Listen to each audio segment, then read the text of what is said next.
A couple of days ago, we headed out to a place called the Cedarburg, which is in the middle of the mountains where there's just a crazy amount of nothingness, and we filmed a really unique and awesome little cinematic B-roll section. If you guys want to see that video and it's already out, it will be linked up here. It was really fun to create. We were filming in the middle of the night in the complete darkness. We were also doing some really interesting transitions and other effects. So if you guys are interested in that, go and check it out. Today's video is sponsored by Epidemic Sound. They are the go-to place for licensing any music or sound effects. They have the best stuff, hands down. I use them in almost every single one of my videos. More on them later.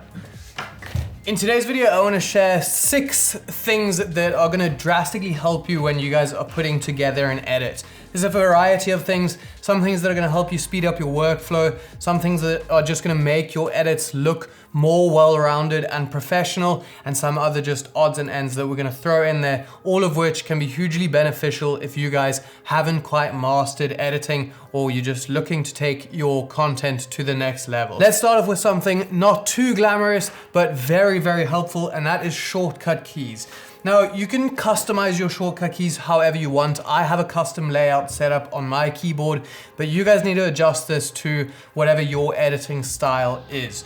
You can easily change them by heading over onto Edit and going to Keyboard Shortcuts. You can map out however you would like your keyboard to be. Personally, the way I have it, I can keep my hand down here and not really need to move it around too much. So when I'm scrubbing through my timeline, I've set Z and X as zoom in and out, so I can very easily just zoom in and out of my timeline and then click and move around with my mouse. Then I have D set up as delete. Then right up above here, I have Q and W, which means I can ripple trim the beginning or end of each one of my clips as I'm going through them and cutting them. And then probably the most important shortcut key, if you guys are using Premiere Pro, is Control S to save your project, because we all know how much Premiere likes to crash. And then I have C as my razor tool, so wherever my playhead is, I can just hit C and it's gonna cut that clip right there. Having these set up in a way that's gonna suit your editing style is seriously gonna speed up your editing, allowing you to take all that extra time and focus on actually making your edit better rather than doing the menial tasks like cutting the beginning and ends of your clips out. The next tip is going to be cutting on the action. And this is a bit more of a creative one, but basically the way I like to look at it is if I'm going to be cutting one of my clips and changing to a new clip, I want to cut the clip right in the middle of an action, whether that's a footstep or a movement. I don't like to fully play out the movement and then cut once it's finished. It just doesn't have the same effect. If you cut right in the middle of that action, the viewer is very drawn into that scene, and all of a sudden it changes right in the middle of them being focused on that one, immediately being thrown into that next clip. So we can take a very obvious example here, which is the shot that we had of Hannah going from the nighttime, falling back, and then falling into the swimming pool. Now this one does have a bit of a transitional introduction into it, but you can see that if we play it out, having Hannah being here, as she falls, we cut that action and it changes to a new scene.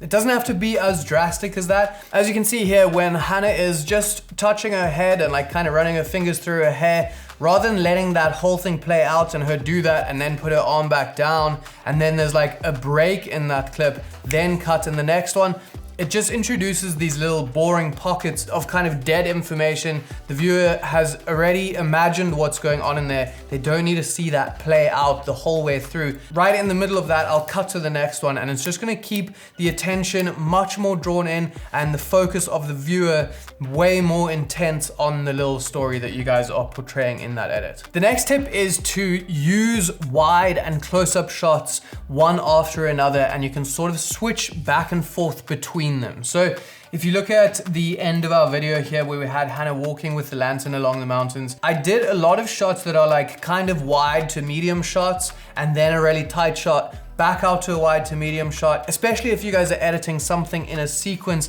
that's all kind of the same location and the same style shots. Having this keeps it interesting. You're showing the viewer a lot of information, having that wide scene, and then you tucking into a much more detailed close-up shot, making them focus on something and implying that there's some sort of importance on that area of the scene that you are going much more closer into. And that gives it a really nice feeling for the viewer of getting the details details, seeing the bigger picture. Getting the details, seeing the bigger picture. The next thing is gonna be using the right music for the right scene. When we were filming this video, I got these like kind of spooky vibes, and I was immediately like, I'm gonna need some sort of music that is light and uplifting to play over this footage. Otherwise it's gonna create a really spooky and like horror movie style vibe, which is not the idea that I wanted for this. It's really important to pair the right music with the right visuals that you have on screen. So you guys can see what song I actually picked for this nighttime scene in like the pitch black.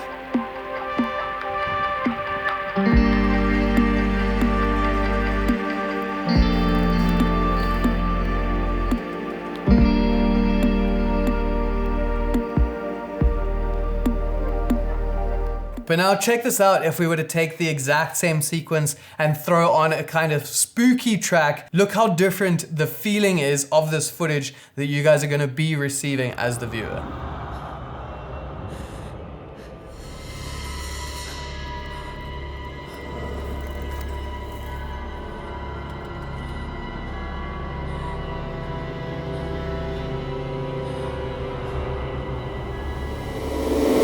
Something I love about Epidemic Sound is the filters that they have so that you guys can actually find the perfect music for the visuals that you guys are editing. You can head over into moods and select the kind of style of mood that's gonna fit with your footage, whether that's happy or dreamy, maybe it's sentimental or relaxing. You can pick out anything that you want that's gonna go best with your footage. You can also go to genres and pick out the different styles there, and there's also an awesome discovery page where they have some trending ones, and they also match more of what you like and previous tracks that you've downloaded, and they'll give you suggestions, and you can often find really nice ones that way. You can sign up for a personal or commercial plan on Epidemic Sound, so even if you guys are doing client work and the actual content isn't going to be posted on your YouTube channel, you can still get that commercial plan and use their music and sound effects in those projects that your clients can use, and they don't have to worry about getting any copyright flags either. If you guys want to find out more about Epidemic Sound, you can head to the link in the top of my description and you will get 30 days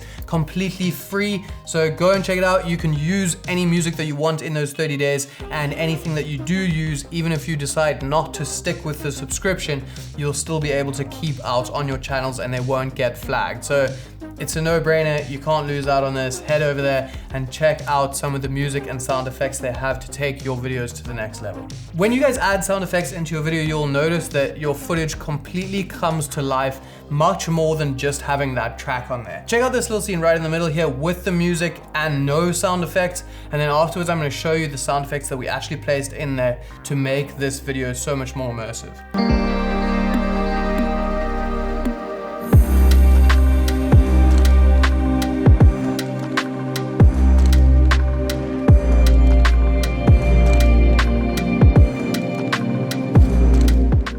Now let's take a look at that exact same scene with all of our sound effects added in.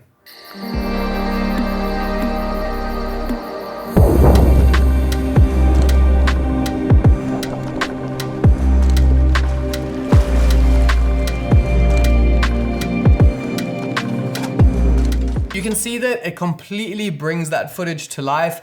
It's not only the obvious sounds, you also need to add in ambient sounds. So any of this nighttime stuff, I had in like some wind noise, I had some insect noises where there's like crickets in the background, and it just makes that whole thing really feel like you're there rather than just something that you are watching on the screen.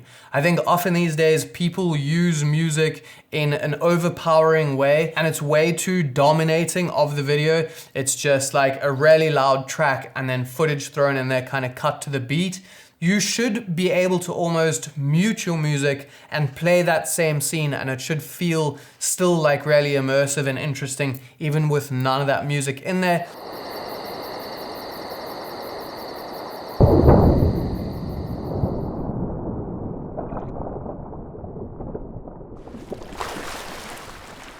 The music that you add in is an addition just to further enhance the mood that you're trying to tell with your story, like we mentioned, by finding the perfect track for the video that you guys are editing. The next thing is gonna be color grading your video. Now, This is a lot of people's favorite part of the editing process. You really can like throw your own flavor into there and stylize it in your own personal way.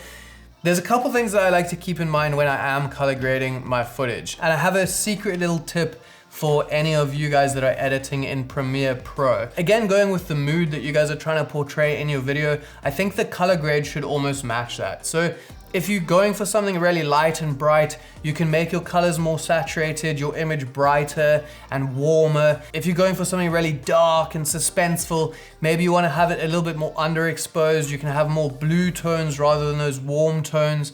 And it's just gonna all cohesively work together to package that little emotion that you're trying to push in your video to the viewer. You can even see in this one, when I had Hannah walking around at night, I had like a very subtle color grade. It's really dark, there's not much colors, it's not saturated at all. And even once she falls into the swimming pool, I actually changed the color grade, going from this very like gray and like hardly any blues in that water, and as the music changes into the next scene, the color grade also changes and the whole thing lightens up, the saturation comes back into the water. It's all of a sudden like really blue and illuminated, and then the next scene is that one of her outside in the daytime. It's light, it's bright, saturated, and all the colors are there. It's one thing to understand the technical of how to change the different settings, and I have other videos on that if you guys want to go check them out, but more importantly, it's to understand why you guys are stylizing your color grade in the way that you are, so that it makes your video a better piece overall. The secret little tip I wanted to share with you guys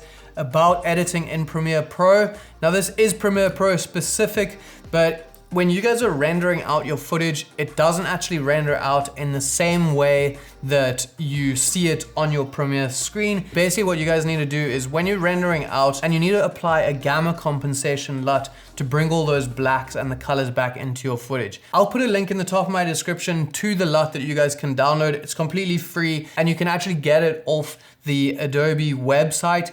Otherwise, you guys can just head down into the description. It will be there as well. And if you just apply that, it makes your colors stay the same. They're way more rich and contrasty rather than that kind of washed out look that you'll get if you just render out normally in Premiere Pro. That's gonna be it for the 6 editing tips. I hope you guys find these things useful, and I hope they'll help you the next time you guys are creating a little editing piece. Maybe you can just package that emotion a lot better. I think that's something that's kind of overlooked, but is so vital to creating a really nice edit. So that's all for this one. Remember that if you guys want to get 30 days free to Epidemic Sound for any music or sound effects licensing, they are linked in the top of the description. That's it for this one. See you guys in the next one. Peace.